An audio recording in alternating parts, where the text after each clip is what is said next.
recreational meeting for November. Do we have any apologies? Robbie's about to walk in the door. Robbie's about to walk in the door, that's right. Anybody else? We're assuming Dan. And Philip as well. Exactly. Philip and Dan. Right. Any, I'll move from the chair that they are accepted. Thank you, Vicky, a second. All those in favour say aye. Those against say no. Carried. So we now move on to conflicts of interest. Any conflicts of interest, please? No? No? Right, we'll move on to confirmation of minutes from the 14th of September. I'll move from the chair that they are accepted. Second, thank you, Councillor Blackie. All those in favour say aye. Those against say no. Any matters arising? If we keep going at this rate, we'll be over in 2 minutes. Right. Who would like to move the notes of the community recreation workshop held on the 17th of September are accepted? I wasn't present. You weren't accepted? And you weren't either, so you may have to wait for Robbie to walk through the door. That makes it. I saw him out the window there. Right. He's close. He's close. Thank you, Matt. If you can wrangle it. Oh, here we go. There he goes. Speak of the devil, and he walks in. He's there. Moved. Thank you, Robbie, for moving the notes of the workshop on the 17th of September, and I'll second, because I'm the only other one that was there. So all those in favour say aye. Aye. Those against say no. Thank you, that's carried. Deputation, there are nil. So we'll now move on to the first report, and we'll welcome Dr. Robin Gates.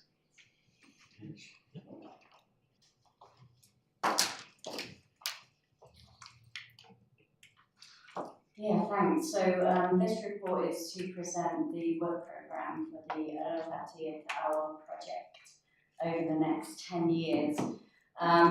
The project was set up in around 2021, and it was all around enhancing biodiversity in the district, improving water quality, and providing extra opportunities for recreation and potentially ecotourism.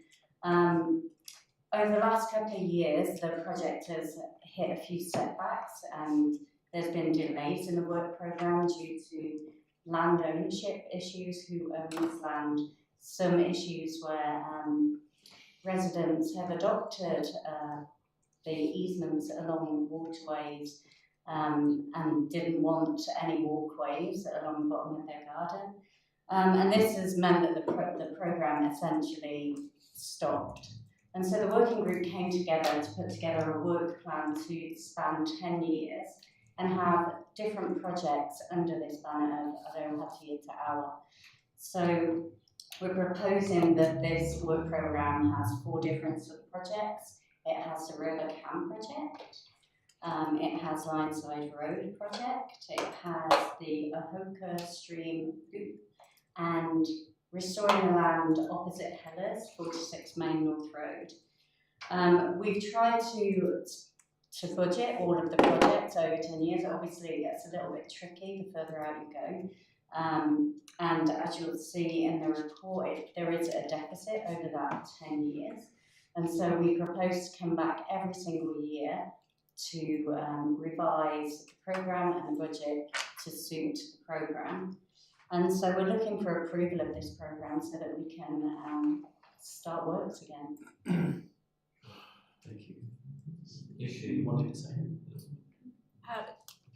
No, I think Vix has covered it. Just to note that although it does show a deficit in the budget, we will never overspend the budget. We will stick to what has been allocated. Lovely. Who has the first question?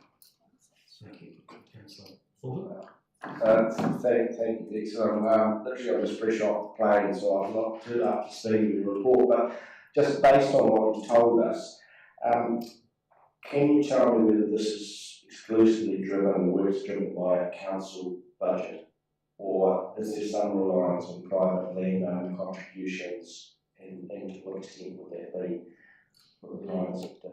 Thanks, Tim. It is exclusively driven in council with council budget.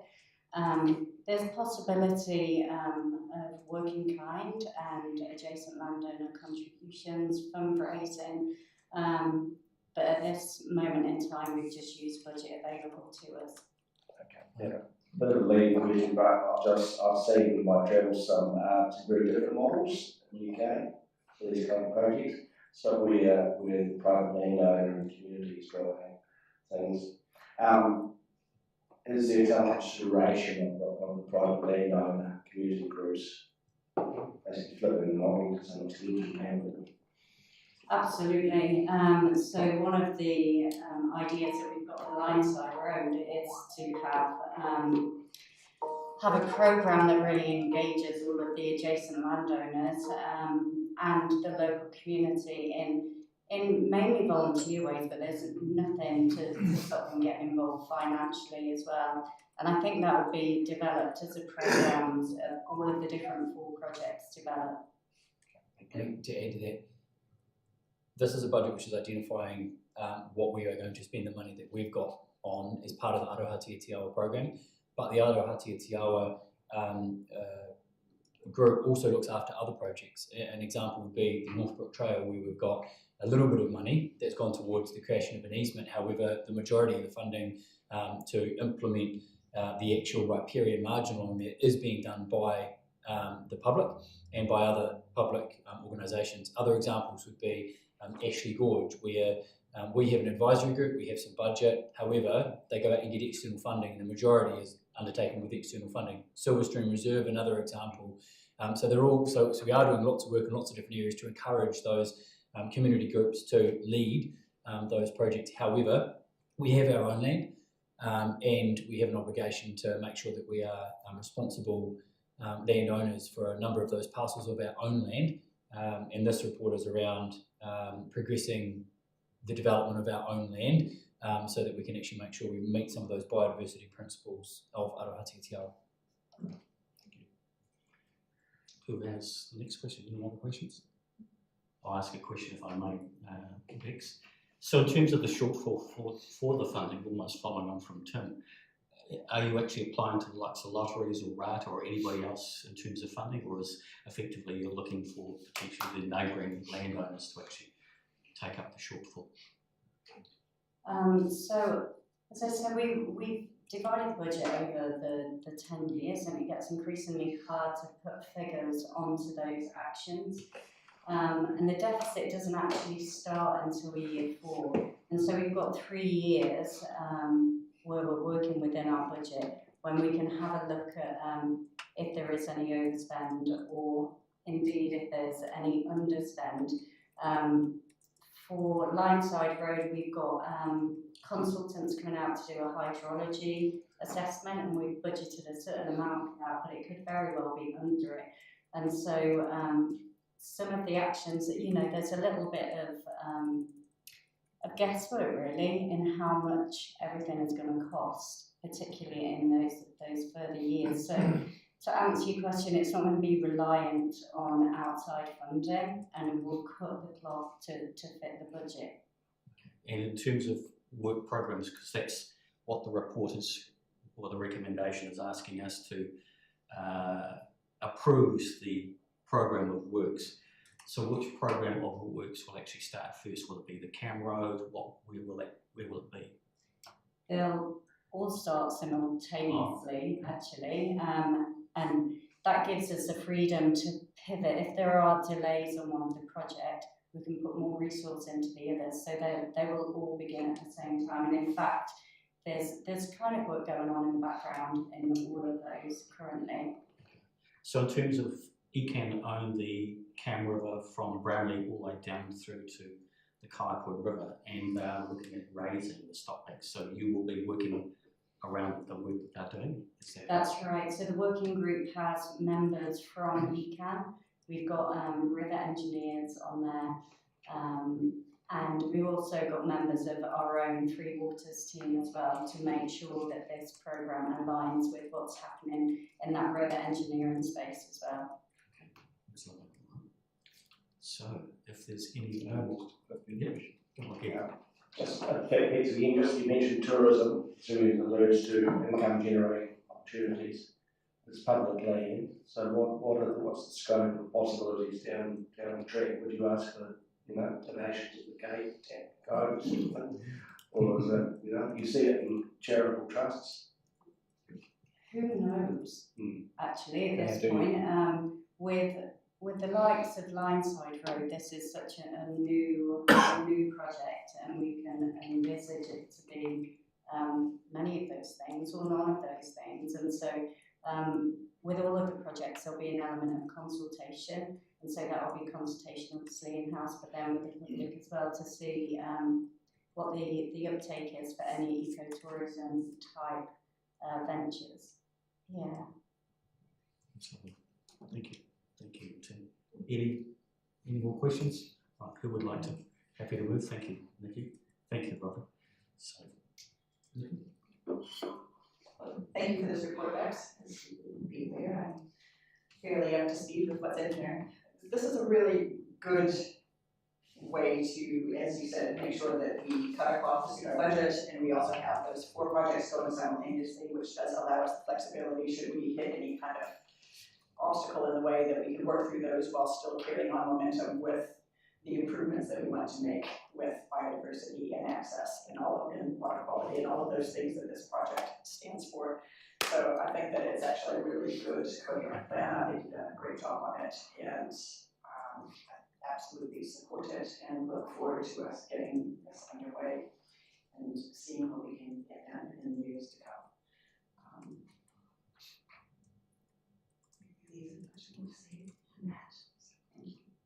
Thank you, Councillor Mellons. Councillor Brown. Again, thank you very much for a very informative report. Attractive, beautiful, and environmentally friendly. That's how I sum up your report. Unfortunately, others are not going to sum it up that way, and they're very short-sighted. And I hate to be the wet blanket in the room, but we are coming up to an election year. And I said to the manager CNR in our briefing last Friday, make sure staff have answers to questions, because there sure as hell is going to be questions over the next 9 months, no matter whether they're justified or not. But you get a massive thumbs up from me on this. Thank you. If my comment would be effectively the same as Councillor Mellings and also Brian. I'm all in favour of planting. I'm all in favour of planting natives and that sort of stuff, and making our waterways nice and clean, just as you've suggested in the proposal. And also, it's a huge program of works over 10 years that you're going to have to undertake. So, best of luck delivering that to the community, because they're certainly going to appreciate it. Right of reply. There's much more to say. We certainly have our work cut out for us for this, but slow and steady wins the race, and we can only do one step in front of the other, and we've got a pathway laid out here. So let's get it done. Thank you. We'll put the recommendations. All those in favour say aye. Aye. Those against say no. Motion carries. Thank you. Thank you. Right, we're moving on to 5.2, fee waiver grants scheme, and it looks like Kim. Welcome, Kim. Thank you. So this report is giving an update on expenditure on the fee waivers grant scheme for the current financial year. So just for those that aren't familiar with the scheme, it's got 2 components. It's got a grants towards building consent, resource consent costs, and also reductions in our facility hire costs for community groups. So in the year to date, we've had 14 groups have received a grant towards a reduction in their facility hire costs, so that's totaling $70,111.25. And we've had 4 community groups have received grants for the consent waivers, building consent or resource consent. And I've got a table there of all the groups and the purpose that they were requesting support for. I think I'd just like to add that this scheme has a really positive impact on the community, because a lot of the groups, even though our fees, our higher fees are, I guess, relatively modest, a lot of these groups have minimal budget. A lot of them are elderly on fixed incomes, and any little support they can get from the council is greatly appreciated. It means they can provide their service to the community at an affordable cost. So it's encourages participation and reduces any cost barriers. Thank you, Ken. Who has the first question? Thanks, Councillor Blake. Thanks, Ken. Just a minor thing in your list there of waivers and grants. Rangiora Rotary Club. One of the parameters is they must show financial hardship. Can an outfit as big as Rangiora Rotary? What was the event in the town hall? So that was a regular event they run. It's a primary school speech competition, and they've been doing it for a number of years. So they use the main auditorium of the town hall, and so we give it to them at a reduced rate, so half 50% of the normal costs. Okay. Who else has any questions? Ken, if I have one question, I noticed that there's only 14 groups have applied for a fee waiver. How many groups actually hire at halls? Do you have an indication? I couldn't give you a number here, but the majority of those groups are regulars. Mm-hmm. So we would get the applications in around May, June for the financial year. And as we come across new groups that use our facilities on a regular basis, we let them know that it's available if they need it. But if it's just a one-off, then it's probably not that important to them. And the same with the building consent and resource consent grants. As we come across groups doing projects, we let them know that it's available. Oh, right. Thanks. Thank you. Not so much to go away from a member of the fee waiver committee, but it's also seen the applicants come in, and it's great what can be done. I get quite a lot of feedback from Oxford about the Oxford Town Hall, and yet I don't necessarily see that there's a lot of applicants looking for a fee waiver. So what's your assessment? Is it a case of actually that these people just don't apply? A lot of it, they just go elsewhere, or what happens? What's the behaviour? In Oxford, we've got a number of applicants that use the JC Hall just up the road. Instead, yeah. Instead, Okay. yeah. Right. Thank you. Thank you, Ken. Thanks, Councillor Fulton. Anybody like to move? Thank you, Councillor Bryan. Second by Councillor Mackey. Councillor Bryan. Speaking briefly, Mr. Chair, yeah, I'm a member of the committee, and for obvious reasons I will leave it. Just a little bit of history. This committee was formed because of 50 cents, which ended up costing this council $46,000. Because, sorry, Mr. Chair, so I didn't hear that. Because of what? This committee was formed over 50 cents, which was the Woodend Hall. Oh, okay. And ended up costing $46,000. And this was after Mr. Sargison and the CNR committee had gone through and looked at fees and what have you, and a councillor took exception to a 50-cent increase in the Woodend Community Centre. Quite frankly, to a degree, user pays. Ken has outlined the reason why some groups struggle with that, and quite rightly so. That's why we have a committee to weigh it up and look at it on its merits. And yeah, the committee's working well. I've only questioned one of the resource consents, and that was looking at what we might have given to Rangiora Croquet as far as resource consent as opposed to Kaiapoi. And that was the only question really. But staff are doing a brilliant job on this, and I fully support the committee in its process. Thank you. Mr. Blake. Nothing to add, thank you. I think based on the small number of groups that actually apply for fee waivers is an indication that we actually have superb facilities and our fees are reasonable. And certainly we're always going to get that situation where groups are running it fairly tight in terms of the financials, and having to ask for a fee waiver, and subsequently, yeah, as I said, I actually think our facilities actually are just so superb, and the fees that we charge are very, very reasonable. Right, we'll put it, would you like to write a reply? Put it to vote. All those in favour say aye. Aye. Those against say no. Carried. Right. We now move on. Thank you, Ken. Moving on to the next. Aquatics November report.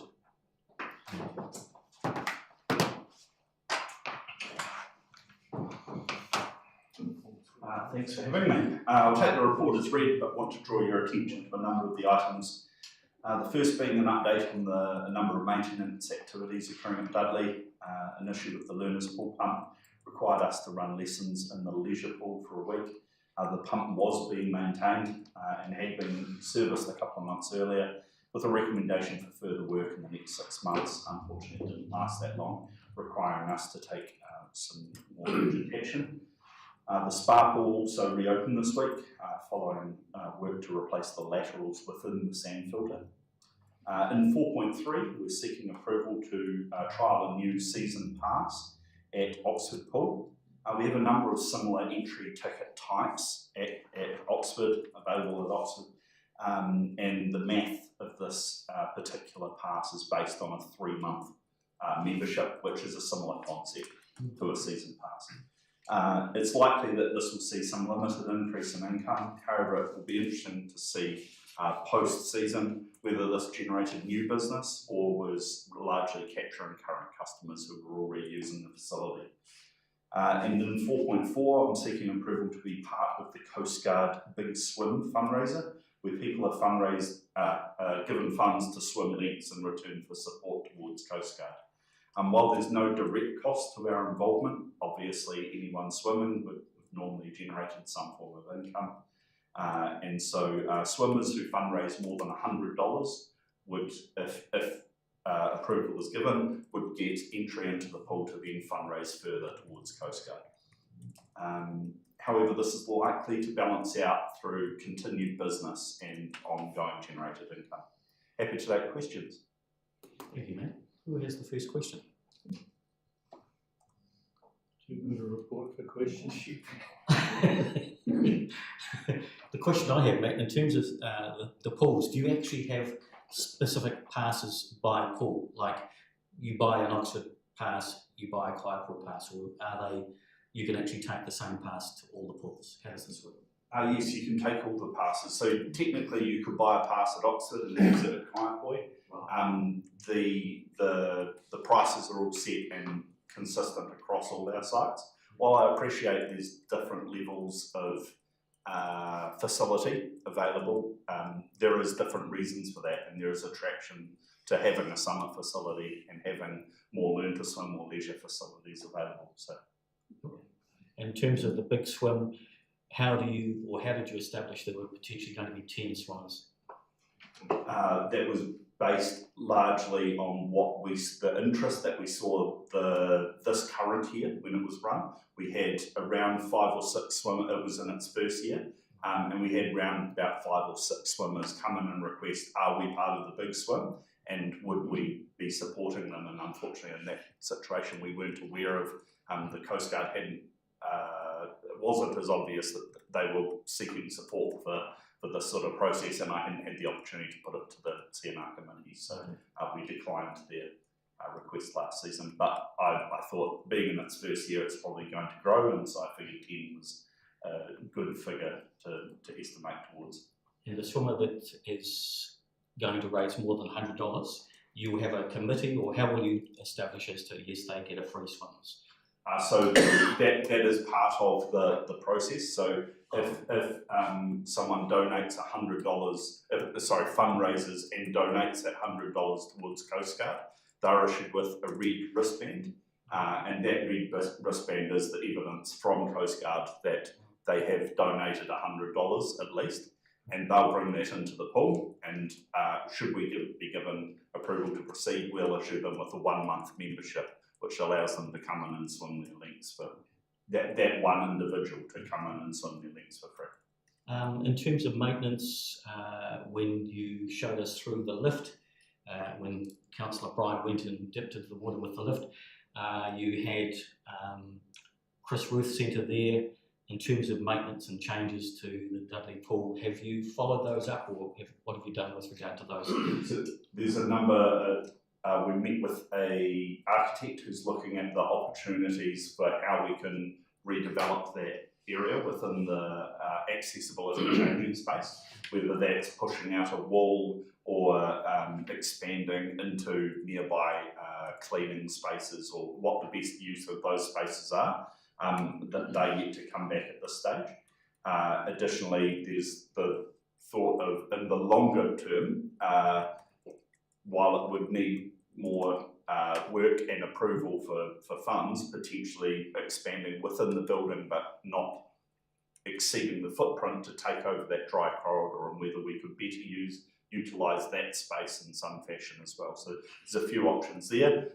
We've got some close down maintenance work coming up in the new year, and that's when we'll attack a couple of the items, like there was a ramp at the entrance and a few other items like that, painting and repairs around the doors and things like that. That's fabulous. Have you been keeping Chris Ruth Centre updated? I've reached out to them just recently, but I haven't heard to give them an update, but I haven't heard anything back from this one.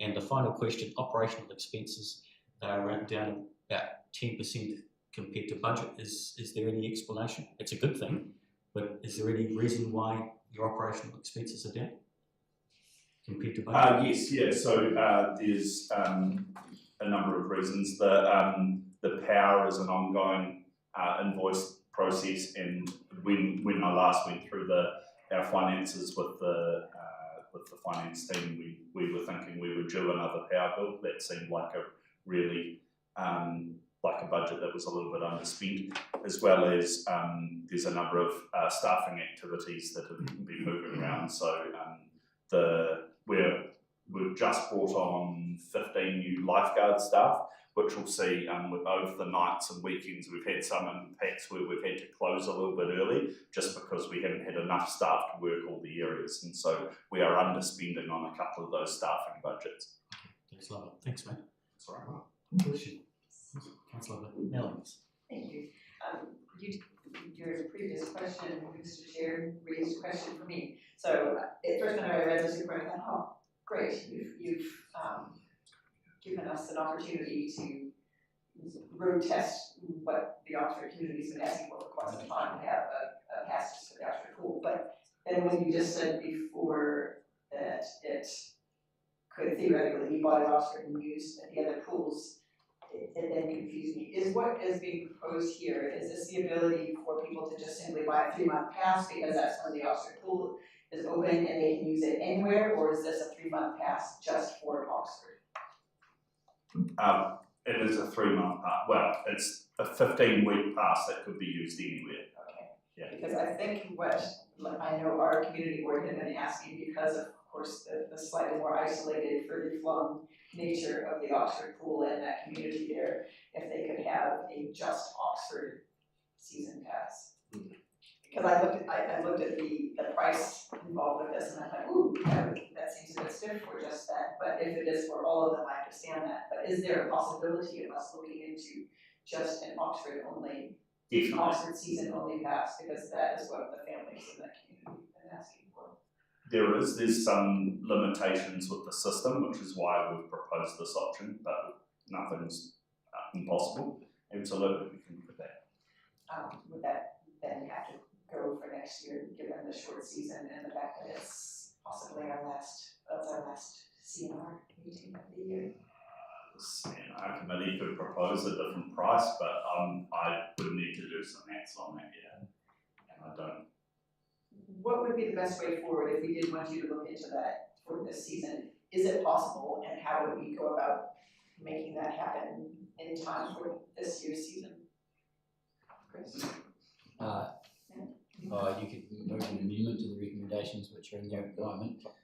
You could, it becomes a challenge because there's a financial implication. So where there's a financial implication to fees and charges, generally those are set through any plan.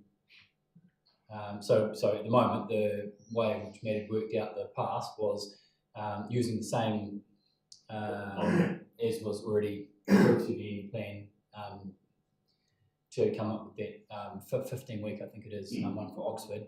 If you wanted to change the way in which he was doing that, specifically for Oxford, you could either move an amendment to the recommendation of this report, proposing a different price, and that could be considered. But then, well, to be fair, actually, I don't even think this committee can do that, because it's actually a council decision at the end of the day. So is this, so that was that a no? Yeah. This meeting right now on the hop to come up with a fair price that would reflect the value of that offering. So we'd have to do it as part of the annual plan.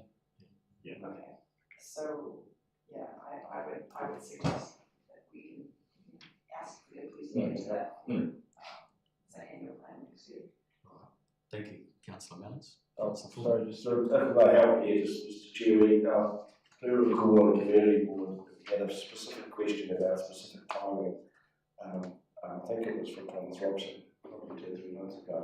And he talked about seasonality, about the specifics of the way that Oxford community use that pool. You might even talk 8 to 10 weeks of a peak period where people will use it and then they just won't use it.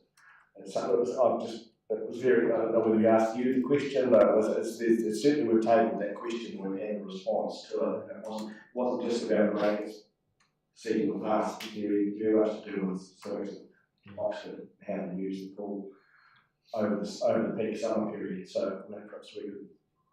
So is your question to Matt that you'd like to see? Could we investigate the nature of the previous query from our Oxford Community Board, because this question has been asked and I'm not sure it's been answered, but we have had a can we examine the record and actually consult? Yeah. Thank you, Councillor Ford. And what's your thoughts? Yes. Yes, it's been asked as part of submissions, and I have answered it as part of that process. But it obviously is still a persistent feeling that this isn't addressing the needs of the community. So I thought I understood those needs, and I feel now that I probably missed the mark. So I think, to be fair, I need to do a bit more research. I'm not familiar with this particular concept where it would have been adopted somewhere else, but I can do some research into that and find that and come back as part of the annual plan process to suggest a price for future seasons. Would you be happy that the likes of Councillor Fulton speak to you offline with any feedback, or anybody else like Councillor Mellons as well, speak offline in regards to giving you feedback about? I'm an open door and would love any feedback you could provide. That's wonderful. Thank you. Thanks. Right, who would like to move the motion as it comes?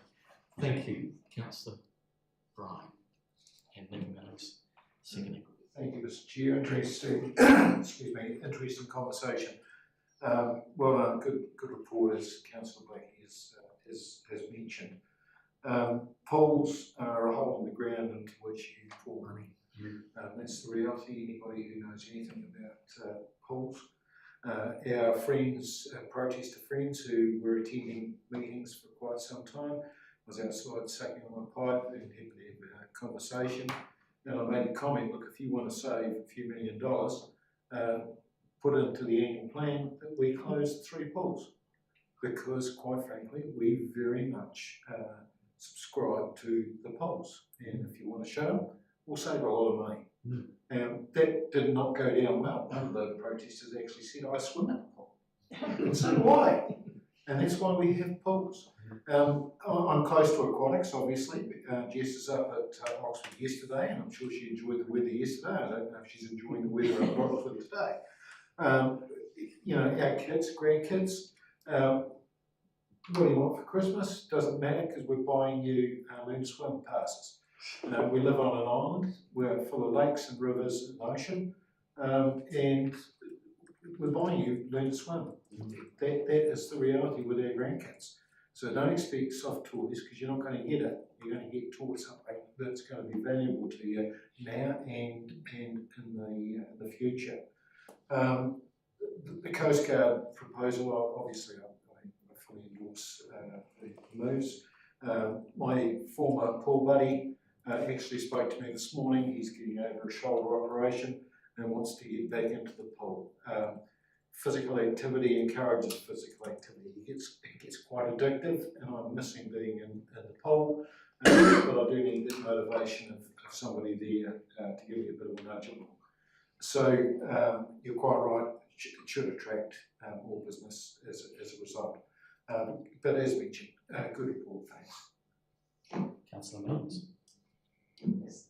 Thank you for a great report as always, and I really appreciate the fact that you went to the lengths of coming up with this season option at the request of the Oxford community. And you know, that was a really great effort, and thank you for that. I suppose there's a bit more fine tuning in there, but this is certainly a great step in the right direction. And I also support the idea of supporting the Coast Guard Big Swim. As my colleague just said, we live on an island, we're surrounded by water, and we need to make sure that we keep it safe. And what you do with the learn to swim lessons in our pools and supporting our Coast Guards and everything that goes on in that space keeps people safe, keeps them well and engaged in good, healthy activity and enjoying what we have here in Aotearoa. And yeah, basically, keep up the good work. Thank you. Thank you. Thank you, Matt. I like the flexibility that you've shown in this report in terms of accommodating, in terms of not only the Oxford pool, in terms of realising that they need to be open, or you need to provide different sizes of passes to the community, but also the Coast Guard Big Swim.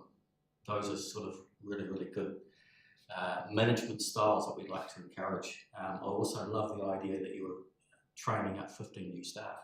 That's a huge task, and wish you all the best with that.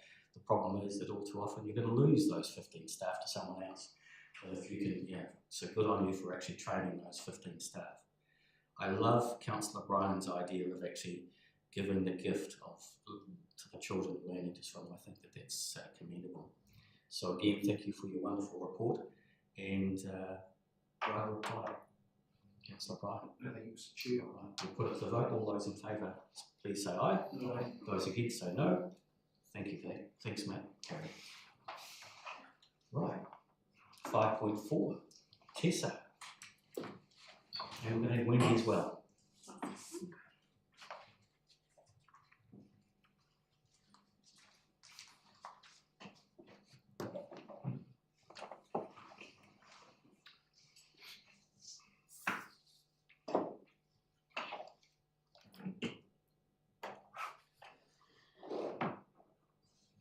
Where do you start?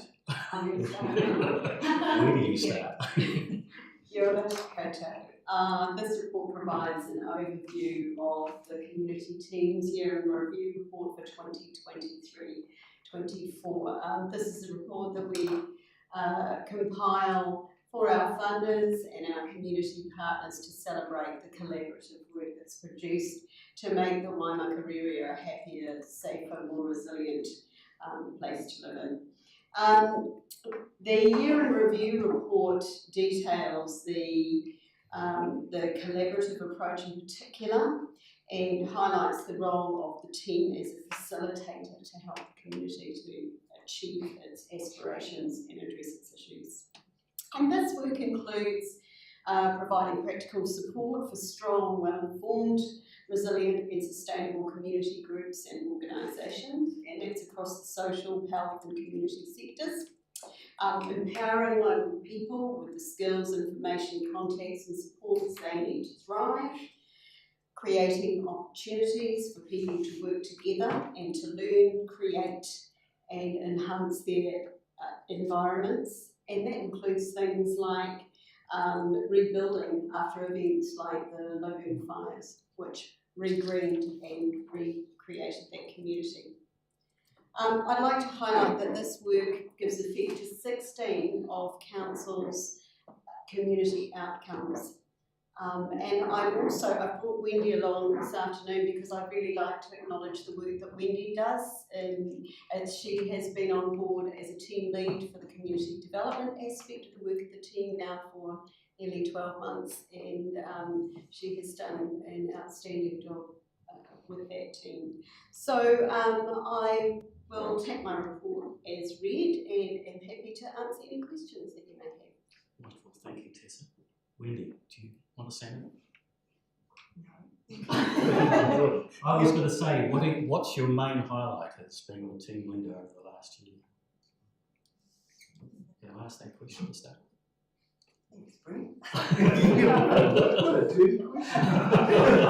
I said I was going to be nice to him. The highlight is the team that I lead. Yeah. The people, the ideas they come up with, and then just seeing how they look for synergies across the different portfolios to support each other and grow that work so that it's bigger than it would have been otherwise. Because how long have you been with council? 13 years. 13 years. Yeah. Right. Who has the first question, please? Thank you, Councillor Fulton. I couldn't really top those questions. No, just actually, I wanted to ask actually about how, perhaps even as elected members, we go about informing you of, when we become aware of instances of potential community harm or antisocial behaviour. I saw a report on Facebook the other day, incident up at Oxford, I won't go into details, but involved a chainsaw and some sort of weird sort of behaviour. You see these things, people sort of out there reporting all sorts of behaviours. So do we log them? Who do we go to? I think do we go to our community team, make it aware of it? How do we go about it? I think in the first instance, if it's something that puts life, property or welfare at risk, then at very least, well, certainly if it's life or if it's life-threatening, a 111 call to police is really important. If it's something that is about risk to property or welfare, police have a 105 function, which is either via telephone or if it's something that you think the police should know about, then logging that as a 105 online is a good way to address things.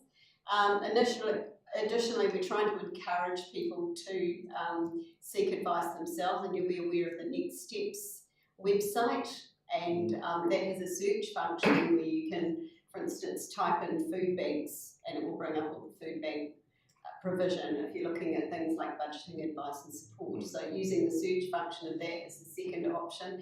And you're really welcome to email us at community@waimakariri or to, in some cases, people contact me directly as well. Yeah. But what we're trying to do with things like Next Steps is to encourage the community to be proactive in seeking those supports themselves.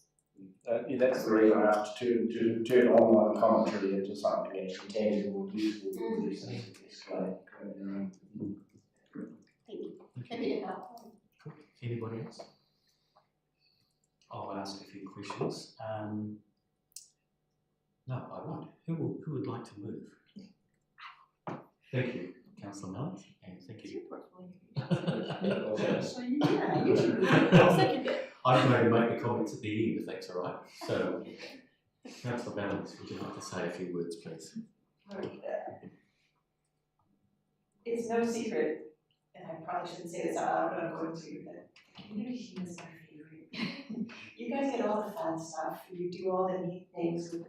Whenever you're a people person, you're here around this table because you love people and you love the place that the people live in, and you want to serve a community. What you guys do here is all of that. It encapsulates all of that. And I love the fact that your team works together and supports one another, and everything is sort of interwoven, interconnected, and you have those synergies, as you said, with what one team member's portfolio or what they do, how that works in with another one, how that works in with another one. Hey, I've got a bike. Oh, I know a guy who needs a bike. Oh, and this person needs a house. And oh, and they've got some issue. You have this wraparound care for people in our community, and it shows. It is the Waimakariri way, and it's absolutely wonderful, and I will be a fan forever. And I really just commend you on the work that you've done over this last year and every other year. And I'm just thankful that we have such an amazing community team that does all of these things. And yeah, great report. Cheers. Not going to try and follow that.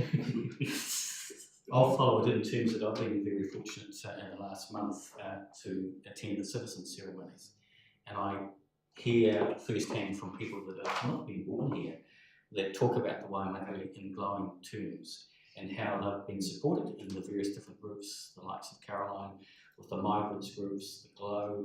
It's just been absolutely extraordinary to actually sit in and just talk to these various different citizens. I'm also very grateful for the likes of Wendy, who's part of North Canterbury Neighbourhood Support.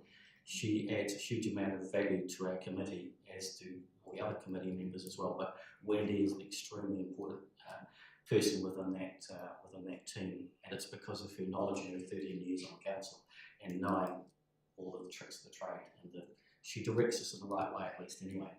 It's sad that I should pick out just one member, but I also could talk about Martin in terms of his.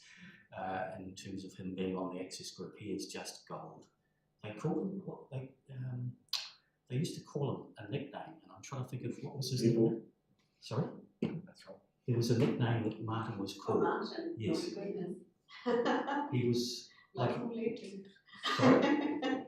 He was like he was the apprentice, but he is an exceptional member, team member.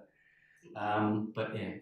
I look at your team, you've got an exceptional team of people, and it just shows in the report as to you get stuff done. You make things happen. You are the connector. You've got so many fingers in the pie, and you have so many connections with the community, and that's the key to your group there, that you can link people, and that's the beauty of it. So congratulations on the work that you do. Right. Ryan, reply, Councillor Mellings. I don't think I can follow that. But yeah. All right, we'll put it to vote. All those in favour say aye. Aye. Those against say no. And it's carried. Thank you, Chair. Thank you, Wendy. Right, we'll move on to libraries update 5.5, and we'll welcome Luke.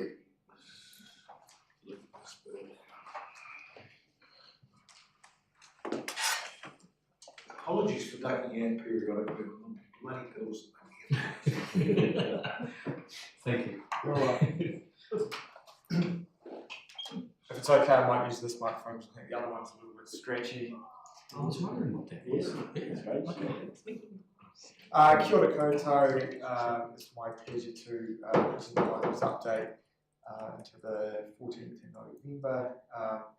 I'll take the report as read, but would like to draw your attention to a couple of the issues and options in the report. So the first being our interview results 2023-2024 in terms of visitation, lending and event attendance. So once a year we do a big, we take part in a national project where we collate all our key performance stats relating to our library network, and we plug it into a data set which compares our library nationally. So that data hasn't actually been published yet for us to do some benchmarking.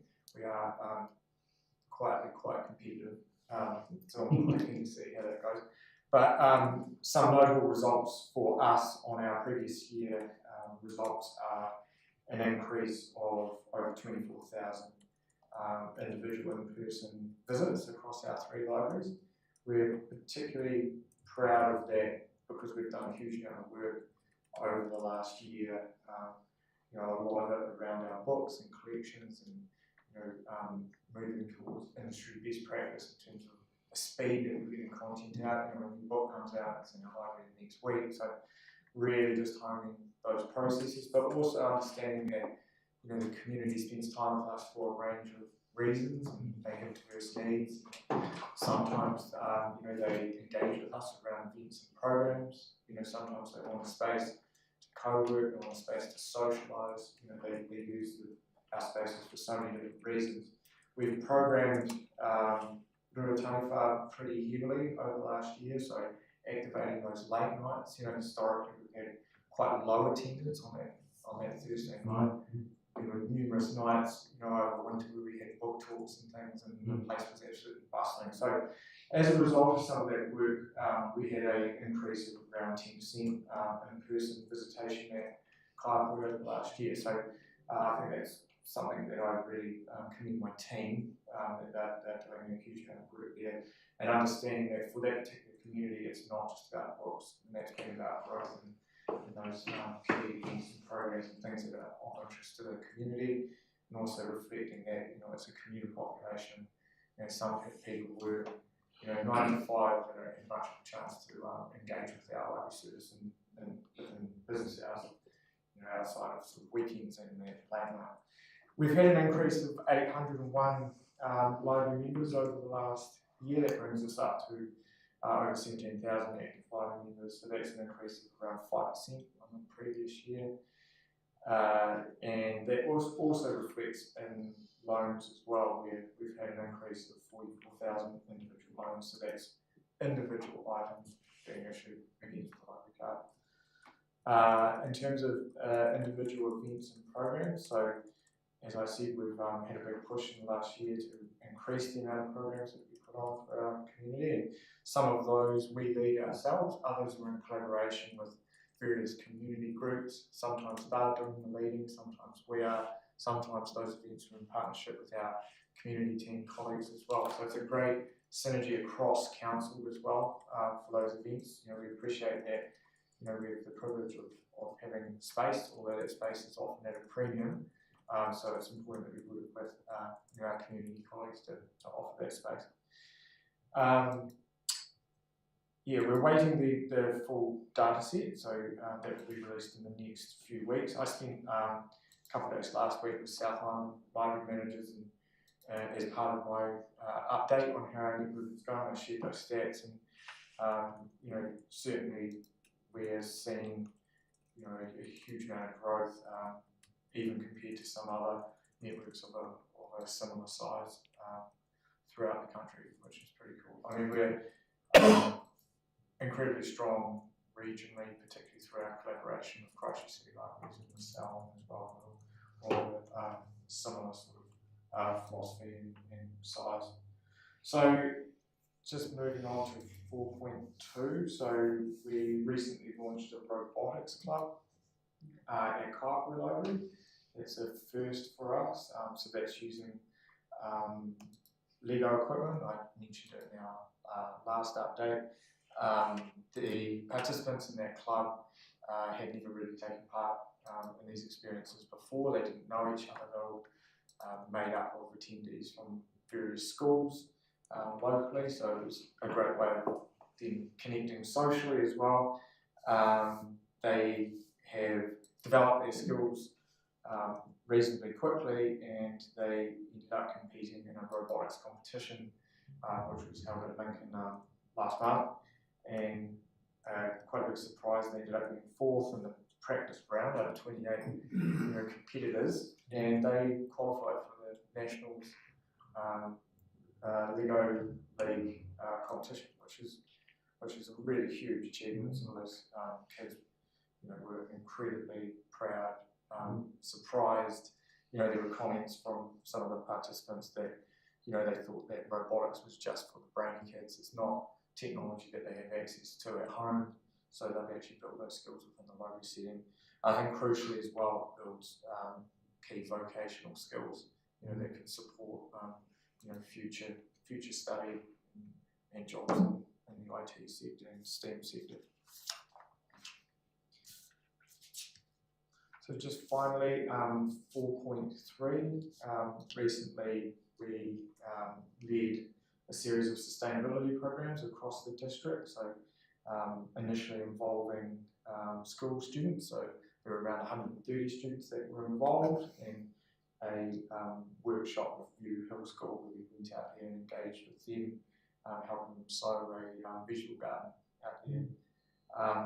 In addition to that, we also held evening sessions at Oxford, Kaipui and Rangiora, and that was more around adults coming together to learn how to grow food, and there's the real community demand to learn those skills, and it's reflecting, you know, sort of more of a desire in the community to know where food comes from a health perspective, but also that economic situation in the district. More and more people are interested in things that they can do at home to, to save money and reduce their food bill. So we do want to acknowledge the partnerships that that enabled that to happen. So it was Educate, Kaipua Food Forest, Kaipua Garden Club, Time Bank, Waimakariri, Rangi Water Food Swap, and we are going to offer additional programs next year, probably more around sort of March or so when we're harvesting fruit, so that will be more around preserving and harvesting as well. So a fairly varied report to cap off the end of the year, and I welcome any questions. Thank you, Luke. In terms of the events, how on earth do you come up with events? Like 1,166 events over a year. Where do the ideas come from?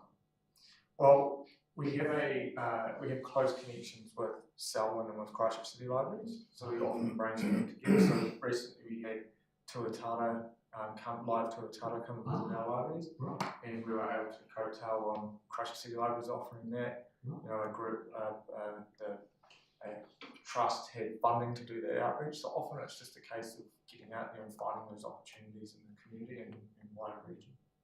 Excellent. And in terms of what is the point of difference from the other libraries in terms of how your growth has been? Are others providing these events in their libraries like you're doing, or are you a standalone, or you're the leader of this? What do you see? I think our growth, is very, very strong. I mean, events and programs have happened in libraries for quite a long time. I think we've had historic, very strong lending results. Where our community is very driven by books, and so a lot of the programming we do is around those author talks and new books, and the Peter Langman's conversation, the Lily DeVal one. They're all around those sort of books that are of interest to the community as well. In terms of the Kaipua, I attended the Kaipua evening event, and I often will go in on the Thursday night, and it's reasonably quiet. Are you considering changing those late nights in the likes of Kaipua and looking at changing the hours, or is that some of your thinking at this stage, or not? Yeah, so we're committed to a formal review of our opening hours next year. We're about to go live with our survey, and there's a question in there for the first time around opening hours. So it'd be interesting just to collate some data in the short term around what the community is looking for. But certainly committed to having a look at it as part of the formal process. I mean, anecdotally, I just spent some time at Ashburton Library. Ashburton Library has 3 late nights a week where they close at 8 p.m. Their standard opening hours are 9 to 6. 10 to 4 on a weekend where our hours are about half that currently. So in terms of our statistics and visitation, it's even more of an achievement, really, considering that we are operating with less hours. Thank you. Who has a question? Thanks. So thank you for the report, Luke. Similar question here on instance in the flexibility of use in the facility. Do you envisage that there are blocks during the time of day and night where primary use is, say, the evening, kids' activities, book reading, other times it might be seen as more of a community space, a meeting room facility? What's your sort of your thinking on how you might maximise your late evenings and your different type of person and a different type of use of the library? Yeah, I mean, it certainly ebbs and flows, and given the space issues, well-documented space issues that main order specifically, there is a bit of creative thought that goes on, to make sure that we're maximising, the space for all users and ensuring that it's comfortable as possible. So, we've been doing some work over the last few weeks to, make the library, conducive for teens studying. So we've been doing a little bit of work that was also in the report around, setting them up for exams and supplying practice exams and all that sort of thing. So that's been happening on the Friday night to activate that space as well. Thanks. Who else has a question? No? Who would like to move the recommendation? Thank you, Councillor Bryan. And Councillor Mellon, would you like to speak, Councillor? Well, no, just to make the observation, Mr Chair, we're being soundly spoiled by the quality of reports that we're getting through today, and this is another excellent report, so well done to you and your team. Councillor Mellon? Thank you for the great report, and it's really quite encouraging to see that, our libraries, I always felt performed very well. They're continuing to improve, and the stats are getting better and better, so that is a credit to you and your team.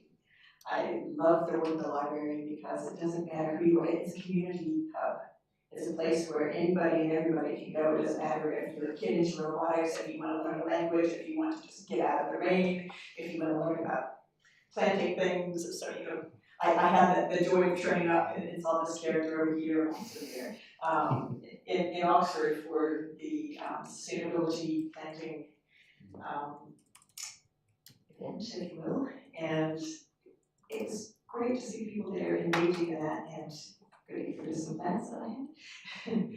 But just the variety of things that you can do in a library, and also the knowledge and skills of the people that are there and are ready to help with virtually any question the members can come up with in that library is just astounding, and it is a credit to the district and certainly to you and your team. So thank you. Thank you. Thank you, Luke, in terms of the presentation that you put forward to us. I cannot believe you've had an increase in 10% in terms of people coming in the door. That's extraordinary. If any business could actually report that they've had a 10% increase, that's amazing. So congratulations to you and your team. You're not just books. I'm just impressed with the amount of education programs that you and the team provide. It's sad. I always seem to run into Jason, and Jason always asks me to do things in terms of like planting stuff and teaching people how to plant stuff. And it's just wonderful that he does invite people in the community in and actually do more and more educational programs so as to encourage people to use our libraries. Councillor Bryan talked about the large hole, which is our swimming pools, in terms of it's a large cost, but also our libraries are a large cost to us as well, but they're a huge benefit. And that's indicative of the numbers of people that are actually going to the libraries. So I congratulate you and your team, and try and keep it up. And run more and more education programs. Certainly the food one, the growing of food, was extremely popular. Yeah, so well done to you and your team. Right of reply, Mr. Bryan. No thanks, Mr Chair. All right, we'll put it to the vote. All in favour say aye. Aye. Those against say no. Thanks, it's carried. Right, we don't seem to have any correspondence. Portfolio updates. Councillor Blackie, you're going to tell us about green space, parks, reserves and sports grounds. Thank you. Okay, first of all, Tikahaka, the Huria planting is all progressing well. We have a bit of a hiccup there in the Mahangakai area. The big wooden waha entry thingambob that was placed there is having to be replaced because the timber, when you look at it, it looks like solid timber. It's actually not, it's laminated timber, and the laminations have failed, defective supply from the suppliers. So the contractors having to pull it all out and rebuild it at their expense, of course. So a bit of a hiccup, but it'll be good. Staff, we have a few changes down there at the park. We have a new senior ranger who is called Kelly, who started yesterday. And we've had a junior taken on as well, and we didn't have enough funding for a what we call a summer ranger from the ranger school in Nelson, but we have been gifted a free summer ranger by them, so we've got him for Nathan for the summer at no cost, which is good news. Trishlow Park, Green Space held a biodiversity day a couple of Sundays ago, which wasn't particularly well attended, but it was a good chance for all the various people that make up the entire biodiversity across the Motu to get together, trappers and Bex's team, the whole lot, and interact.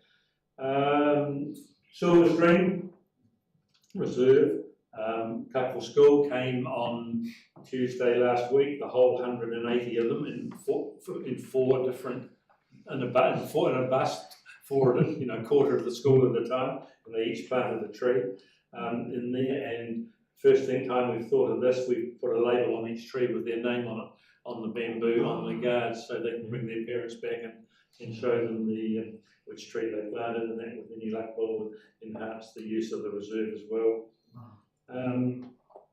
Agreg, Ashley Gorge Residents Group, I went up there representing the council, and they opened the Lookout Trail, the new Lookout Trail that's there, which is excellent. If you haven't seen it, go and have a look. It runs off the back of the actual camp in the gorge. An excellent track, and they built it to wheelchair and mobility scooter level, so they can get right up. You can drive your car up it actually. Very good.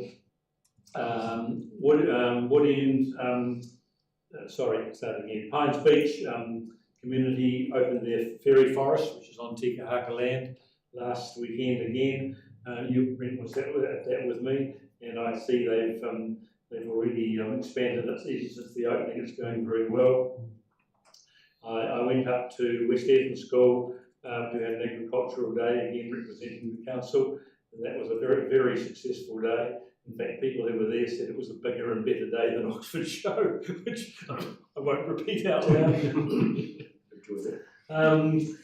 What else? Fred Brooks, who's the excellent river engineer from ECAN, came to Community Board last week, and we put him on the mat about the problems in the river, and pointed out that A, it's ECAN's river, B, we needed some ASAP information on what's wrong with the river, and C, what you're going to do about it. And that was quite interesting. He promised to get things moving, and in fact he went away, and the next day Neville got a call from the chair of ECAN, can I come and have a meet please with you, which he did. So you know, a little butt kicking might have, and of course the media picked it up, and so we may be getting a bit of traction there. Rowing precinct at Murphy Park, that came to St Margaret's, brought a deputation to the community board. That's growing legs rapidly, partly because a parent who happens to be a contractor is kicking substantial dough into the project, and Green Space are working on more than the concept on the plans for the pontoon, and that after sitting on that project is the last of the money from the earthquake fund, so we want to get it finished. So that hopefully is going to happen, and that's me. Thank you. Does anybody have any questions with regard to Councillor Blackie? No, just one off the vote. No. Too challenging. Thanks, Councillor Blake. But Ashley Gorge, just you mentioned it, you were aware of the improvements made to the security there, and I know some time ago, a year ago, there was probably motorcycles, vandalism, and follow-up. Park manager's done a great job. Was there any sort of sense of the that's now in the order that got a place fenced off and secure? Yeah, Mike Blunt and the Green Space team are onto that. Grant, have you got anything to add? The crate day was a problem that, John Pierre got physically threatened on that day. We haven't had an incident, I don't think, since then. So that was into last summer, wasn't it? Yeah. Right, mate, you got any comment? Yeah, no, I think that summed it up well. John Pierre's done some good work there, and it seems to be ticking along, and he's also got the local community on board with him too, so a lot of eyes out there. Thank you. In terms of the Clarkton School, were they trees of significance that were being planted on this particular day, like fruit trees or something? No, just anything from grasses to a few little totras. Each kid at their 150th celebrations a few months or so ago, every kid in the school was given a tree on that day, and they'll all be dead by the time they took them back into their classrooms, and each classroom looked after them for a month until the planting day arrived, and then they bust them out in cohorts and planted them in the ground. Every tree, exactly. Mr. Brown has just told me that every tree is significant. Thank you. All right. The next report, portfolio update from Councillor Bryan, Community Facilities. So, and obviously, Mr. Chair, I've been away for 2 months, so I don't have a lot to report. Chris and I had a hour-long phone conversation last Friday, where he's brought me up to speed, and I'm satisfied that things are ticking along well. It's the first, I don't know how long ago you were appointed to the job, but it was the first time I've ever actually told Mr. Brown off, because I like to know things that you know, I don't like surprises, and there was a bit of a reshuffle in the team, and that's one of the things I'd like to. I didn't know Grant had 11 direct reports, which is monumental. That's tough yards. So there's been a bit of a reshuffle, but otherwise everything's going well in our portfolio, Mr. Chair. Thank you. Right. Any questions of Rob? Right, so I'll flick over to community development and wellbeing. I've already sent through my update, and I did make a typing error. I'm not encouraging anybody to have tots as tucker, so they're toot for tucker. And the only other thing is that in terms of following on from the Pines Beach residents, looking at starting a food forest in behind the hall there. There's a long strip of land there, and we'll be they're going to be going out to the community and engaging with them to find out if they're happy with the plan that I put together, or the proposed plan that I put together. I've given them a plan, also a suggestion of the trees that they actually plant, and then they've got to find mulch and all the other bits and pieces and any other associated trees and plants that they actually want to grow in there. But that's about it from me. Any questions with regard to that? No? Good stuff. Right, we'll move on back to arts and culture. Councillor Blackie. Thank you. Just a little bit to report. That I'm connected to anyway. The Horton sculpture. The Hortons have given. I'm not sure if I've mentioned this before. A sculpture in Oamaru stone that was in their premises over there, and to go into Victoria Park. And that has been, I think, it hasn't been done. It's in the pipeline. We need a hire to move it, and Grant very sensibly, one of the grants anyway, in Green Space came up with the idea of putting it in a flower bed so the mower can get around it and the vandals won't hopefully climb all over it as much as they would if it was in the middle of the grass. So that's underway. Our jewel in the crown this month, of course, was the Raymond Herber sculpture, which you no doubt saw in the media, or I hope you did. 4 metres high in steel, which has gone into the curve in the road between the Skew Bridge and the housing at Silverstream there. Excellent project, and we had a nice little opening ceremony, well attended, so we're very proud of that. What does ACT stand for? Oh, a collection trust, yeah. We are in the process of reinsuring all the stuff, mainly in this building, and to do that we've had to catalogue it, which is a bit of a problem because there's about 80 items and about 6 of them can't sort of be found at the moment. So Michelle is our new arts facilitator, is very busy running around finding them, and we're proceeding down that path, and we've got a valuer lined up to come and value them after Christmas, which is a requirement from insurance companies and also from for our conscience. That's about all. Art on the Quay in Kaiapoi is thriving. The gallery. Every 5 weeks we change that over under Jackie's tutelage, and it's booked out a year ahead with artists. They're fighting to get in there, so it's all going very well. Thank you. And I believe it's 10 years on the 9th of January. Yes. So 10 years now. Special exhibition. In terms of the Raymond Herber, Al, is there going to be additional planting underneath there, or the grasses that are there now? That's it. And the boulders. Yeah. Okay. We might get round to lighting it. Oh, Although with knowing what the cost of manpower running lines from even quite close to things that we've come across in the future, I'm not too sure about that. But these days we can probably floodlight it with standalone those little solar things are getting better and better. Yep. So it'd be neat if we could light it up at night. lovely. Thank you for that. Any other questions? Yeah, Councillor Ford. Just the question of the public sort of monuments, say where you've got a number of stone and it looks great the first couple of years. Is there a council budget for washing down, maintaining them? Yes. Yeah, there is ongoing budget because like certainly you get moss on it and people just start getting neglected, etc. I always wondered that. So how do we maintain these public structures? We've got to make Green space, so they're all just maintained, including parks, the whole lot together. Yep, they're all in the green space asset register as assets. So we have lifespans on them, we have replacement for them, but we also have maintenance to them. We have maintenance, but some of them require a little bit more than maintenance on some occasions, which costs a little bit. So when that happens, we usually come back to council and talk to council about that after receiving quotes. But most of them were done after the earthquake, that the major work that they needed done to them, like the Oxford Monument and things like that. War Memorial, in Oxford.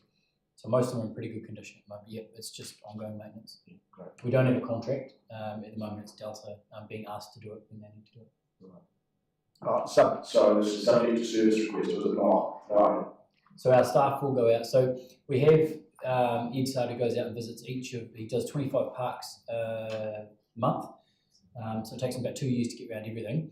Yeah. And as he does that, he goes and inspects the assets to make sure that they're actually in a reasonable condition, and he updates the asset register, and at that time he'll identify which ones need to get maintained.